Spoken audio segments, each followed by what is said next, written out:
Escolhido foi Forrest Gump, o contador de histórias. É um filme de 1994, dirigido por Robert Zemeckis, estrelado por Tom Hanks.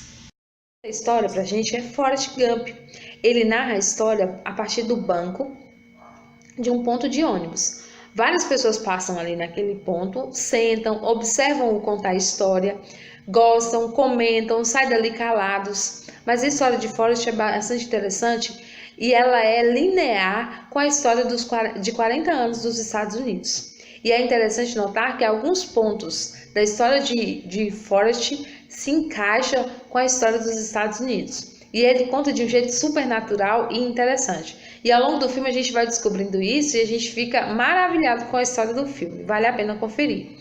Forrest é um garoto que tem dificuldades de andar e ele usa uma bota especial para isso. A mãe tem uma pousada e nessa pousada ela recebe várias pessoas passando ali e é disso que ela tira o dinheiro de sobrevivência deles. E nessa pousada, Forrest conhece o grande rei do pop.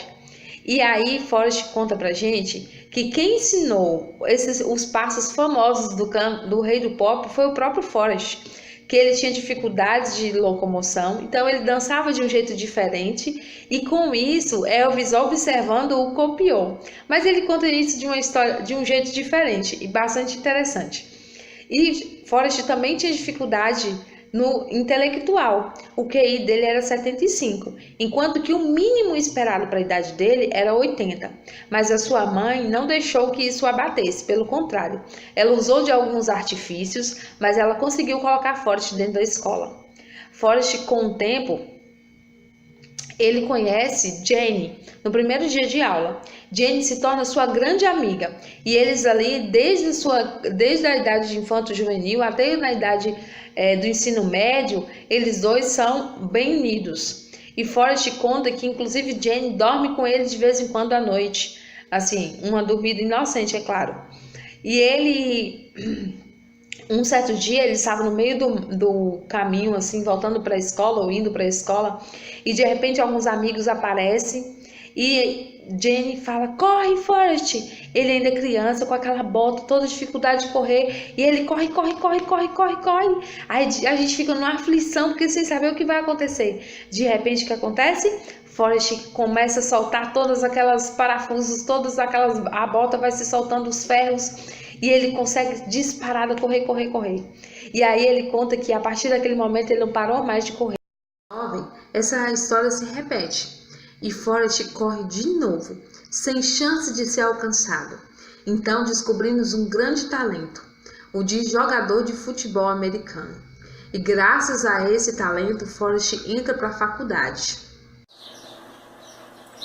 Forrest, depois de sair da faculdade, foi para o exército.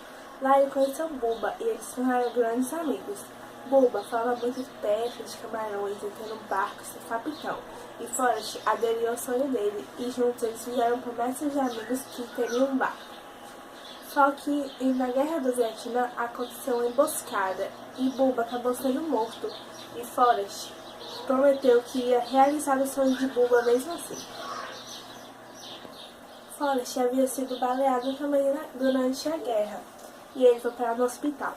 Lá ele começou a jogar tênis de mesa e ficou muito bom no que fazia, tornando-se um astro mundialmente famoso.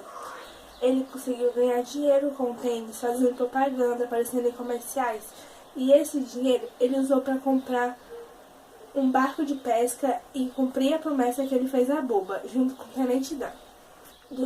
Em uma das pescas que Forrest estava fazendo com o Tenente Dan, aconteceu uma grande tempestade, que acabou com todos os barcos de pesca de camarão, e somente o de Forrest restou. E com isso, eles conseguiram pegar muitos camarões e eles ficaram milionários.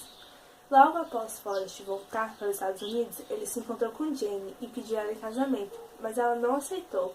Mas eles tiveram uma longa noite de amor e nisso Jane engravidou, mas Forrest não sabia. No outro dia de manhã, Jane foi embora e Forrest ficou muito triste. E com isso, ele começou a correr pelo mundo sem razão nenhuma. E ele conseguiu vários seguidores por onde ele passava. No dia 30 de março de 1981, Forrest está no ponto do ônibus para ir visitar Jane. que ao vê-lo na TV, lhe envia uma carta lhe convidando para ir até a sua casa. Ele mostra a carta de Jenny a uma senhora idosa muito paciente, que mesmo em perder o ônibus, continuava a ouvi-lo no banco da praça. Ela o ensina o endereço e diz a ele que não precisa pegar ônibus, que aquela rua fica próxima dali. Forrest vai correndo ao encontro de Jenny e, ao encontrá-la com o filho pequeno, fica surpreso, achando que ela estaria casada com outro homem. Jenny apresenta o filho, dizendo que ele se chama Forrest, assim como o pai dele. Ele se emociona e vai ver o filho jogar. Jenny conta a Forrest que está infectado por um vírus e eles resolvem se mudar para Greenbaugh e se casaram. Mas o casamento dura pouco, porque Jenny morreu pouco tempo depois, numa manhã de sábado. O filme termina quando Forrest leva seu filho ao ponto do ônibus. Enquanto espera, pega na mochila do filho o livro que sua mãe lia para ele e deixou cair uma pena que havia aparecido no início do filme. Então, sem perceber isso, Forrest devolve o livro e a mochila ao filho e pondera sobre dizer algo a ele, mas desiste. Provavelmente diria algo sobre não dar importância se alguém zombasse dele na escola, mas deve ter lembrado que, devido ao fato dele ter sido zombado na época da escola, é que acabou conhecendo Jenny. Então, pai e filho se abraçam, e a pena do livro de Forrest é levada pelo vento e flutua como no início